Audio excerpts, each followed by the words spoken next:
it's so important to come to see is you have to open to your inner divine guidance. You have to open to intuition. You have to open to that inner alignment and flow in order to realize who you are. That it's not, there's no amount of past learning, there's no amount of book learning, there's no amount of technical learning, there's no amount of learning in this world that will take us back to the remembrance of who we are. We simply have to come to experience of listen and follow. Because even if you begin to listen to your higher self, your intuitive self, it still won't get you out of this world if you don't follow it. If you get these little prompts and nudges and you go, not today, or are you kidding me? Or, oh, I don't think so. You know, where we get into a resistance with our higher self, that's the ego trying to hold on to the status quo. It's trying to hold on to the familiarity. It's almost like if the ego could speak, it would say, thank you, Spirit, for sharing, but no way. Things are too good already. I'm going to keep things just as they are. And even though they may not be perfect, they're better than most other people have it. That's one of the great devices of the ego, comparison. You've got it good. You've got it better than a lot of others. You should be grateful that you've got it better than others. Really, it doesn't proclaim a loving God at all. Oh, that's great. Yeah, some have got it good and some don't. And a lot of times people will say, yeah, this is a very strange realm where some can seem to have and some not have. And would God, would love create such disparity? Would love create such differences? Much of the thinking around diversity I've heard most of my life is, all the way through university and beyond, was people kept telling me diversity is a good thing and you need to learn to accept diversity and let's honor all the differences. And I like that word honor, and I like that word accept, but the only thing was the diversity, the differences, is really implying not only duality, it's implying multiplicity. It's almost like that was part of a discussion with saying, let's just accept multiplicity. And that's actually the ego that sponsors that.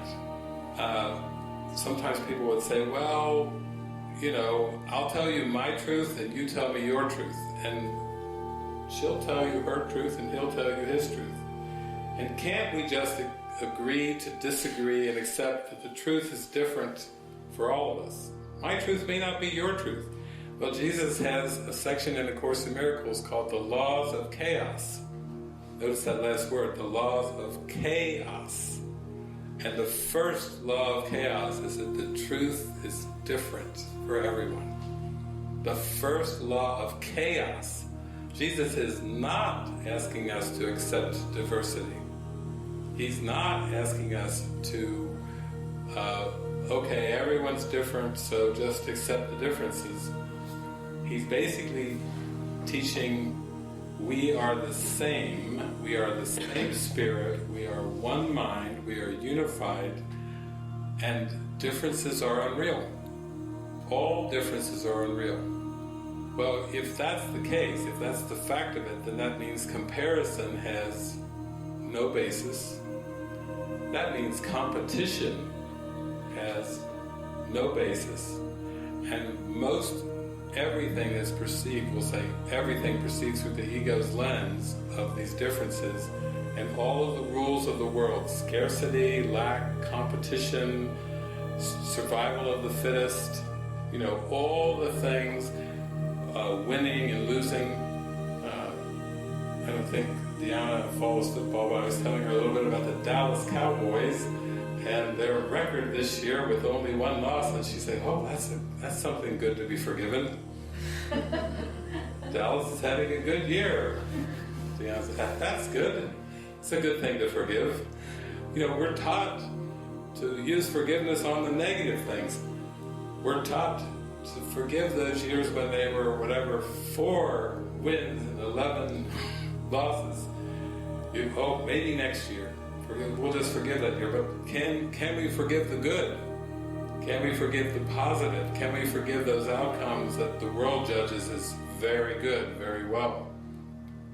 Because that's actually what it's going to take for us to go to peace of mind. We're going to have to realize that as long as we have these thoughts and beliefs and we've prejudged what is good and well and right in terms of form, then we're going to need to have our mind rinsed of that. The judgment is not just negativity. Judgment is on a continuum, so all positive judgments are equally destructive as negative judgments. That's another big one. That, I was raised with accentuate the positive, eliminate the negative, and don't mess with Mr. In Between. Remember that song? But none of us were taught to forgive the positive, forgive the negative, and forgive everything in between as well. Can we forgive the entire continuum of positive and negative? To me, that's the essence of the Course, because what the Course is saying is there's no degree of difficulty, there's no order of difficulty, and there is no hierarchy of illusions. That what makes an illusion is its temporary nature. And everything that we perceive of time and space is temporary. It will not last forever. There is no form that will last forever. That's the basis of beginning to open up, to say, okay, you're going to have to show me that. You're going to have to take me into that state of mind. Because that's not human. That's more the being part of human being. The human part is the preferences, the judgments, the opinions, all the striving and struggling, and the being part is that which God created as perfect. Perfectly loving and innocent, always. Always has been, always will be.